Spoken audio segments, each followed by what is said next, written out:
Academia Mineira de Letras, nós vamos ter o lançamento do livro do professor Anísio José Leão.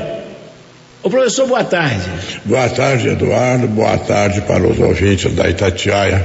O senhor está bom, graças a Deus? Graças a Deus, eu agradeço muito a Deus a oportunidade de estar aqui falando com você e com o público que nos ouve. Professor, a oração aos moços foi um pronunciamento que o Rui Barbosa fez, acho que em 1920, não é, professor? 1920. E foi um momento assim especial porque ele foi paraninfo de uma turma, é a turma de direito? A oração aos moços é uma peça oratória monumental. Não existe texto que possa ser comparado a ele. O Rui Barbosa é um dos fundadores da Academia Brasileira de Letras. Exerceu 200 e tantas atividades e brilhou em todas. Foi o melhor advogado que o Brasil conheceu, o melhor diplomata, um grande ensaísta, um grande orador, um grande jurista, um grande político, um fantástico professor e um dos homens que mais lutaram pela liberdade dos escravos. Se eu não fosse alongar muito a exposição, que talvez não caiba no tempo, no espaço dessa nossa entrevista, eu vou resumir para todos o que o Rui fez. A revista Época de setembro, 11 de setembro de 2006, fez uma enquete com intelectuais da maior altura no Brasil, perguntando: qual foi o homem mais importante do Brasil? Os 30 e tantos responderam, deram respostas que levaram ao empate. Houve um empate entre Rui Barbosa e Machado de Assis. Eu até não compreendo que pudesse haver um empate desse. Aí a redação, com acerto, desfez o empate em favor do Rui Barbosa. O professor Anísio José Leão trabalhou durante 53 anos na Justiça Eleitoral, como concursado, chegou ao posto mais alto. O professor Anísio José Leão é desses que todo mundo tira o chapéu quando falam em direito eleitoral no país. E foi dele que eu ouvi 20 anos atrás, e repito com insistência aqui na Itatiaia, que a solução para o Brasil é uma Assembleia Nacional Constituinte exclusiva. Depois eu vou ver se eu peço ele para explicar por quê. Agora vamos fazer um intervalo, porque ele gastou esse primeiro bloco para falar de Rui Barbosa, que é um brasileiro que todo mundo devia conhecer mais. No segundo bloco, ele vai falar da oração dos moços e do livro, e vai explicar por que ele resolveu fazer esse livro. Estamos de volta, recebendo com gosto o professor Anísio José Leão. Os senhores puderam perceber que esse erudito, esse de notório saber jurídico de Minas Gerais, falou com uma empolgação danada de Rui Barbosa. O senhor é de Itaúna, né? Sou.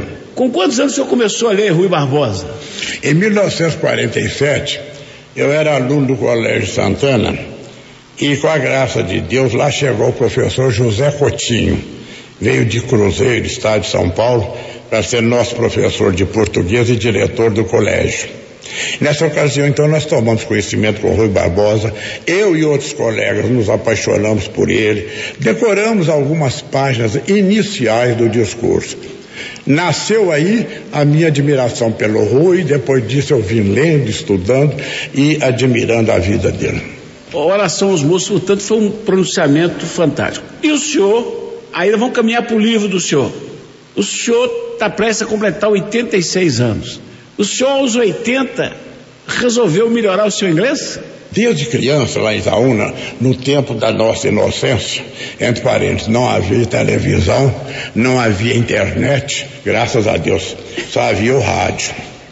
Qual era a distração de um jovem com 14, 15 anos?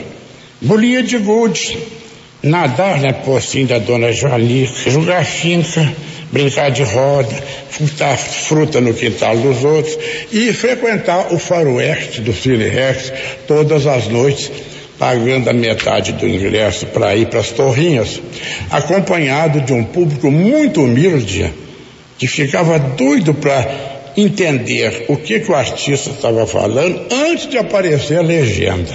Eu fazia parte desse grupo E me deu na cabeça tentar ver se eu seria capaz de assistir a um filme. Agora imagine que loucura.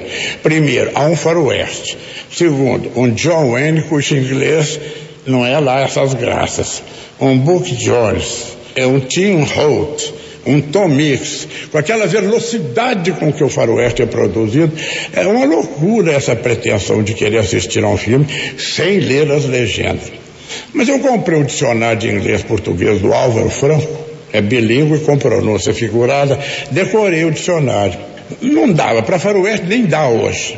Eu não tenho a pretensão hoje de dizer que eu assisto a um filme e que não preciso ler legenda. Ainda mais que eu também peguei um pouco de deficiência nos olhos, deficiência nos ouvidos. Mas muito bem.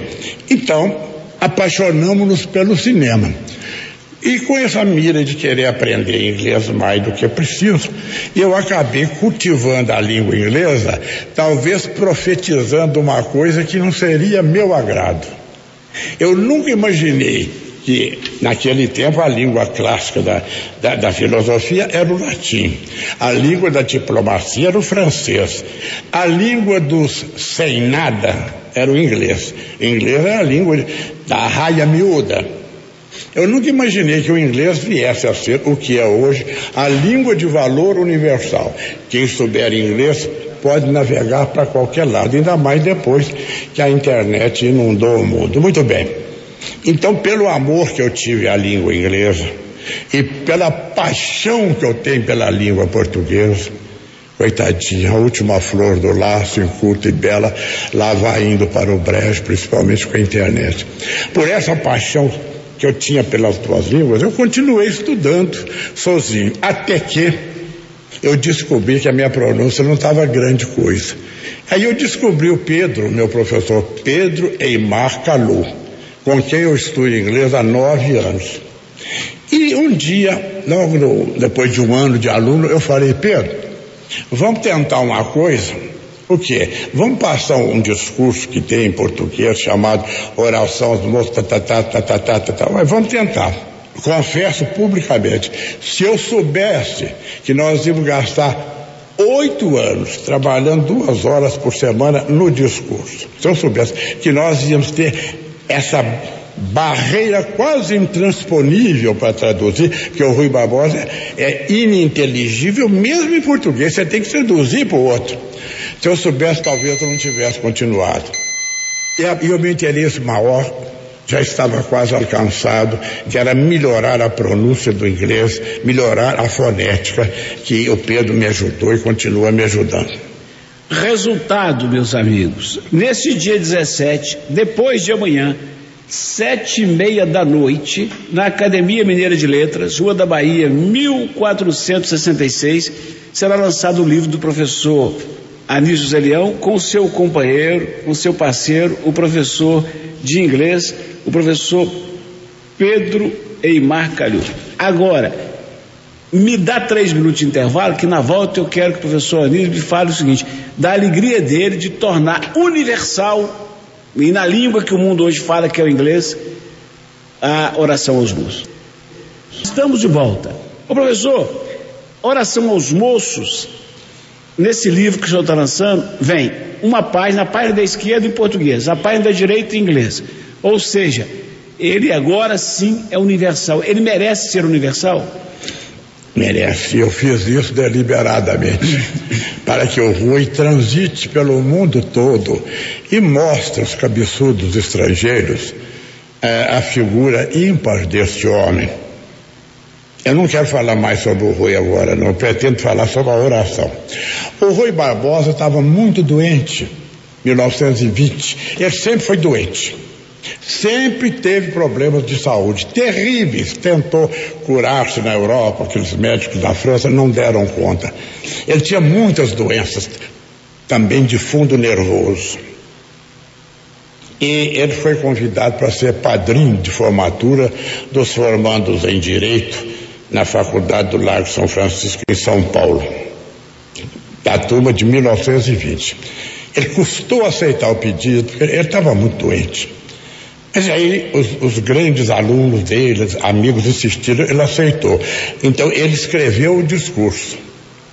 E o professor Reinaldo Porchat, de Direito Romano, é que leu o discurso lá em São Paulo, no ato da formatura. A formatura foi em 12 de março de 1921. No começo do discurso, ele pede desculpas, pede até perdão a Deus por não ter dado a ele o prazer de estar presente ali, fisicamente. Começa assim: não quis Deus que os meus 50 anos de consagração ao magistério.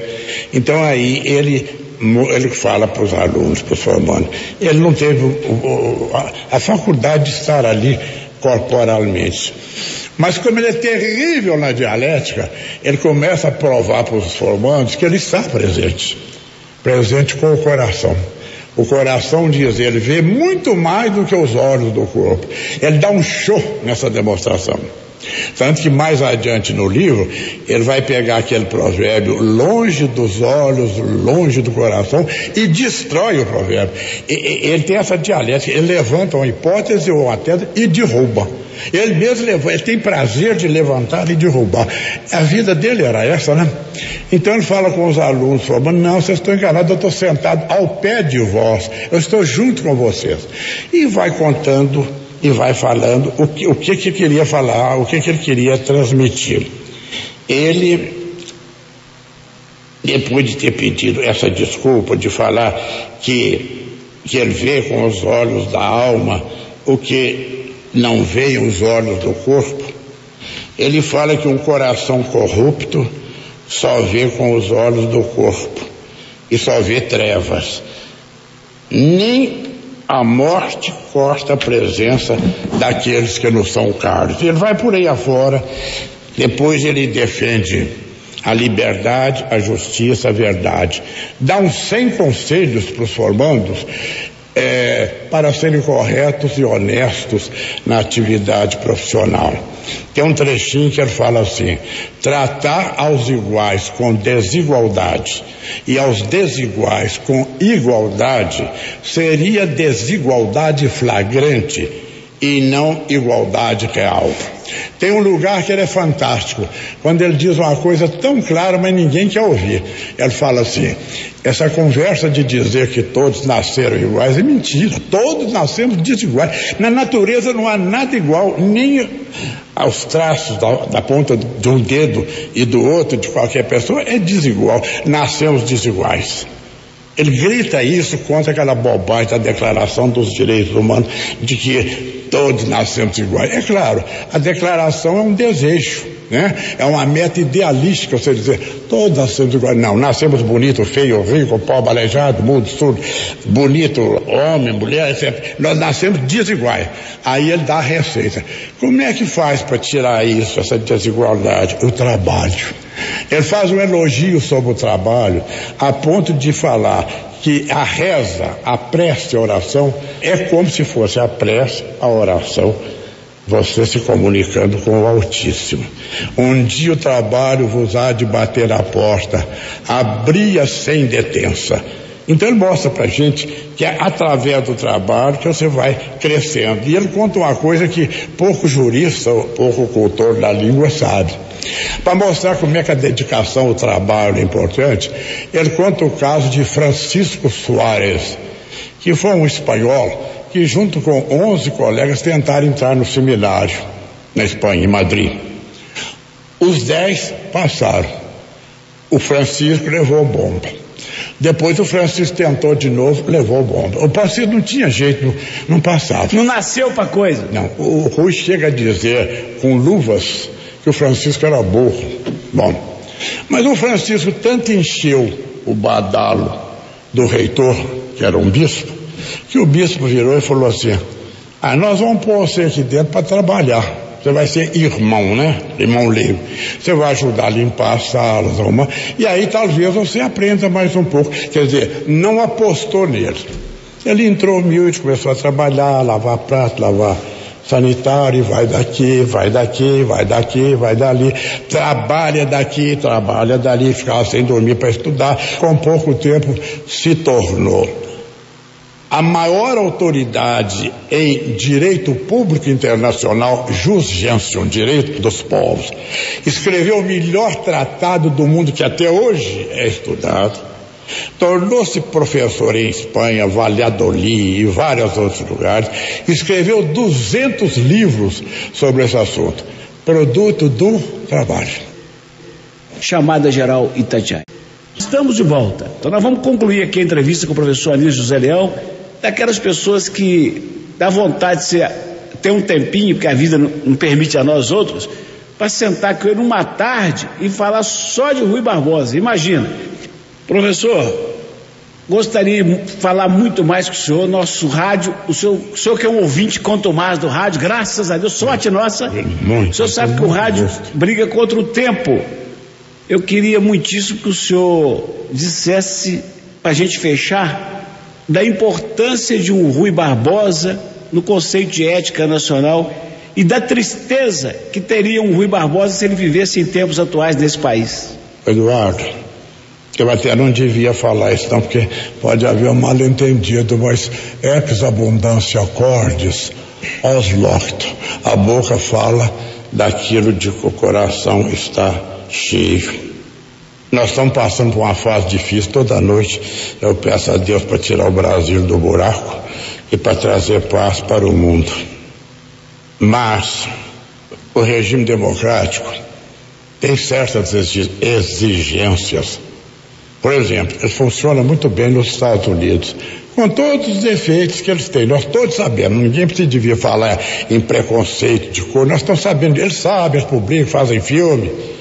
A polícia ela é violenta, nós sabemos, mas ainda é a melhor democracia do mundo. A França, democracia lá dá certinho. Na Inglaterra, dá certinho. Na Alemanha é um primor. Muito bem. Democracia requer certos requisitos da parte da sociedade. Pelo menos certo conhecimento mínimo das coisas e certo grau de riqueza. O Santo Tomás de Aquino falava muito, né? Que onde falta o pão, todos gritam e não tem razão. É preciso que o homem tenha o mínimo de alimento para exercer o mínimo de moral. Um povo com fome não exerce virtude, não tem condição. Muito bem. A democracia na América Latina, vamos falar do Brasil, ela ainda não alcançou os requisitos necessários para que ela se exerça plenamente. Democracia não é esse negócio de dizer assim, é proibir, eu posso fazer o que eu quiser. Não. Democracia tem limites, ela exige um povo mais ou menos maduro, para que um não esbarre no outro, para que não haja confusões, para que a lei prevaleça, até mesmo para que o costume prevaleça, porque, diz o Henri Capitão, se a lei é conforme ao costume, ela é abundante. Se a lei é contrária, ela não funciona. Por exemplo, só para aproveitar essa passagem, mulheres intelectuais toda hora estão publicando artigos dizendo: os políticos não deixam a gente ter vez, nós somos a maior parte do eleitorado, mas mulher não é eleita, não participa da política. Esse é o machismo. Não, isso está tudo inconsistente. Mulher não é eleita porque, primeiro, mulher não gosta de política, salvo se ela é locutora de rádio, se ela é atriz de televisão, se a família tem tradição de política, ela vê política do café da manhã até de noite. Para a mulher atual, entrar na política é mais ou menos como no meu tempo de menina moça entrar para trabalhar em circo. A política não é uma coisa própria da mulher. Eu não estou dizendo que ela não tem competência, tem. Mas acontece que não são os dirigentes partidários que as excluem. É que elas não se oferecem para disputar, a ponto de ter criado uma lei para obrigar os partidos a pôr a mulher para disputar. Resultado, mulher não vota em mulher. Se mulher votasse em mulher, as candidatas femininas teriam tido assim um sucesso, um resultado muito maior do que a gente percebe. Eu, por exemplo, fiquei surpreso lendo o Tempo de anteontem, uma moça de socióloga, foi eleita graças a doações que ela recebeu dos seus amigos, do seu eleitorado. Quer dizer, esse é um caso excepcional. Áurea Carolina, bonito, a mais votada em Belo Horizonte. De maneira que nós precisamos, então, experimentar um pouco do amargor. E eu peço a Deus que me entendam. Eu gostaria muito de um regime de déspota esclarecido. O que é isso, Alice? É um ditador que tivesse Deus no coração. Porque se for para esperar o desenvolvimento à custa do regime democrático, essas reformas eleitorais, previdência, a democracia não anda depressa. Ela é tardineira, é devagarinho. Você tem de ter paciência para aguentá-la, suportá-la, porque ela exerce um peso muito grande sobre nós todos. O déspota esclarecido seria aquele camarada que, com a iluminação divina, pudesse conduzir a nossa sociedade para caminhos melhores e mais depressa. Mas isso só seria um milagre. E agora, para encerrar mesmo, professor, a frase que o senhor me disse 20 anos atrás e que eu repito com insistência no rádio. Por isso que o senhor acaba de dizer é que esperar reforma política verdadeira, mudança no Brasil, do sistema que temos, com os políticos que temos, é sonhar demais. A saída é a sociedade tomar a si a responsabilidade de fazer uma nova Constituição. Isso. E isso é difícil, né? A Assembleia Nacional Constituinte tem que ser aprovada pelo Congresso, que não está com jeito de querer aprovar nunca. Não. Professor... Isso quer dizer só a última palavra, Eduardo. Todo mundo mete o pau em políticos, como se não os houvesse honestos. Eu não vou falar. Eu estou convicto de que 6 parlamentares, sejam senadores, sejam deputados, seriam grandes pessoas para ser presidente do Brasil.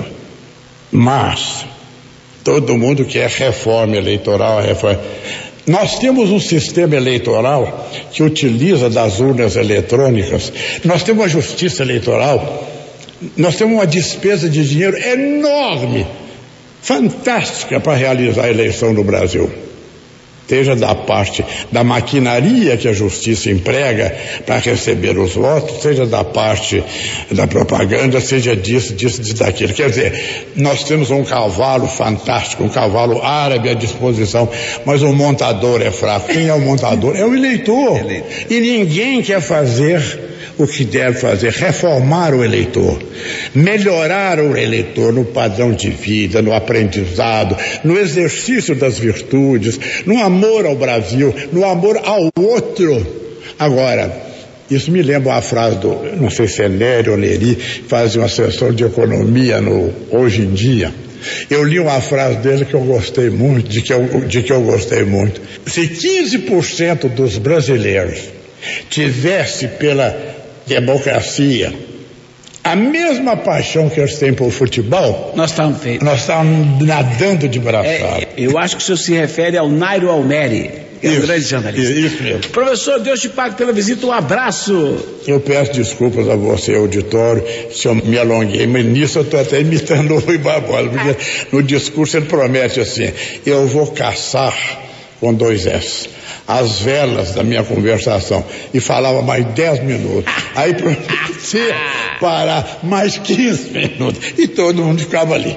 Bom, muito obrigado. Amém. Eu acho que demos um presente ao ouvinte Itatiaia nesse dia em que a gente lembra a proclamação da República. Quer conhecer mais o professor Anísio José Leão? Internet não. É pessoalmente, tete a tete, ali subindo Bahia, como fazia Rômulo Paes, Bahia 1466, logo depois da Álvares Cabral. Depois de amanhã, quinta, 7 da noite, ele vai estar lá para prosear e você vai ver o livro. Não é aqueles livros de 500 páginas, difícil de ler, não. Algo gostoso. Vai lá, gente boa. Chamada Geral Itatiaia.